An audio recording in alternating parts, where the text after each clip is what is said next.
With the rise of childhood obesity, stressing physical activity is crucial to ensuring a healthy lifestyle and combating obesity. In America, 17% of children and teens are obese, and intervening now is important because obesity primarily persists into adulthood. As children and teens reach adulthood, if they continue to be obese, it would require increased diligence in treating these conditions, leading to an increased healthcare cost. Childhood obesity also affects things like daily quality of life, causes depression, body dissatisfaction, unhealthy weight control behaviors, stigmatization, and poor self-esteem. Technology and social media has made kids sedentary. This means keeping children and adolescents active and developing their motor skills, muscular fitness, and physical literacy is now challenging. It can no longer be assumed that children innately know how to run, hop, jump, and throw. This is why we should stress physical activity to children. One of the main forms of physical activity is resistance training. Resistance training is the term used to describe exercises that cause muscles to contract against an external resistance. Devices supplying the resistance can include body mass, elastic bands, bricks, bottles of water, and typically barbells, kettlebells, and dumbbells. Despite declines of muscular fitness in modern-day youth in non-athletes as well as athletes, resistance training is still considered controversial.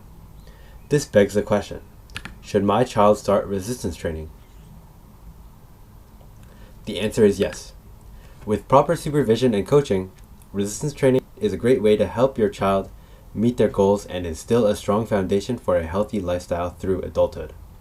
Participation of children and early and late adolescents in resistance training activities is rising, and when properly supervised, causes improvements in motor skill performance, gains in speed and power, develops physical literacy, reduces the risk of injury, and helps with injury rehabilitation. It also causes gains in muscular strength, muscular power, and local muscular endurance. Additionally, it improves cardiovascular fitness, body composition, bone mineral density, blood lipid profiles, insulin sensitivity, and mental health. Resistance training also provides another option for obese or overweight children or adolescents to engage in physical activity, as your child may have a lower tolerance for aerobic exercise, aka activities like running. In fact, evidence has shown that participation of resistance training programs helps increase daily levels of spontaneous activity in school-aged boys, which suggests that training may be a good place to start when trying to get more kids active. One of the biggest concerns is injury, but rest assured, because most injuries are preventable with appropriate coaching. Injuries are largely related to avoidable accidents, making resistance training activities no more and usually less injurious than other sports activities. However, injuries can occur. Most injuries in training occur as a result of acute and accumulative fatigue. Fatigue management and monitoring is especially important in periods of high volume training, periods of intensification, and changes in acute training load. If mismanaged, there's a substantial risk of injury, maladaptation, or overtraining.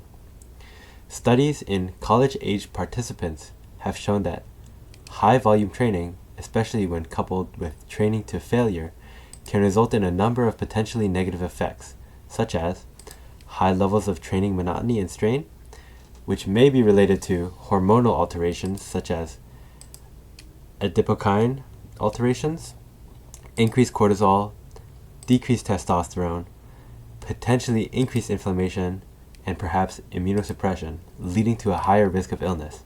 Therefore, fatigue monitoring and management is strongly recommended to reduce the risk of injury and illness. On the other hand, it can be argued that resistance training can reduce injury.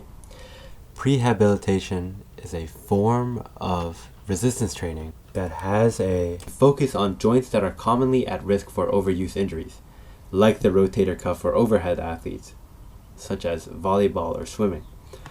Research in adolescent athletes has shown a decrease in injuries and was most effective prior to the period of altered biomechanics that led to the injury. Positive results were found in reducing ACL injuries and ankle sprains. The average age range when children get into sports is around 5 to 7, and it is reasonable to say that they can benefit greatly from resistance training. Increases in strength via resistance training has been shown to increase measures such as the vertical jump, counter movement jump, and sprint time. Translation onto the court is a little more complex because there are more variables involved, but positive results in the area of performance measures along with other aspects of sport make resistance training a valuable piece of long-term athletic development. And if you're still not convinced, here are common myths circulating the topic of whether my child should be involved in resistance training or not. Starting with the biggest one. Lifting may stunt my child's growth. A well-designed resistance training program has not shown to have negative effects on physical health, linear growth, and cardiovascular health in youth. Number 2, children are stronger now than ever before. Look at the kids in the Olympics. Due to declining measures of muscular fitness and increased sedentariness, there is a need to target strength deficits and strength reserves in our children. Number 3, a child is unable to increase their strength before puberty. Prepubertal children are able to gain strength by an increase in neurologic recruitment of muscle fibers, and gains in strength can be made with low injury rates. Pubertal gains may be due to an actual muscle hypertrophy with the presence of pubertal hormones. And lastly, resistance training may decrease aerobic performance in youth. In fact, improvements in aerobic performance has been shown when combined with aerobic and resistance training programs, and they do not appear to impair strength gains in children. Assuming you have been fully convinced and are now interested in having your child participate in resistance training exercises or going to the gym with you, here are some guidelines to follow. Check with a medical professional about your child prior to starting a program. Screen for uncontrolled hypertension, uncontrolled seizure disorders, specific cardiovascular conditions, or if your child has had chemotherapy treatments, the usage of anthracycline has been shown to affect the body negatively with resistance training. Number 2, in youth with overweight or obesity, start with basic resistance training exercises over a aerobically based program to support and encourage successful physical activity both short and long term. Encourage participants to have an adequate intake of fluids and proper nutrition, because both are important for energy storage, recuperation, and competition. Proper fuel is beneficial for caloric demands of exercise, performance, recovery, and growth. And lastly, ensure that the program has 1 or 2 days a week of rest to ensure your child does not injure themselves due to fatigue. In conclusion, your child should lift weights. Thank you.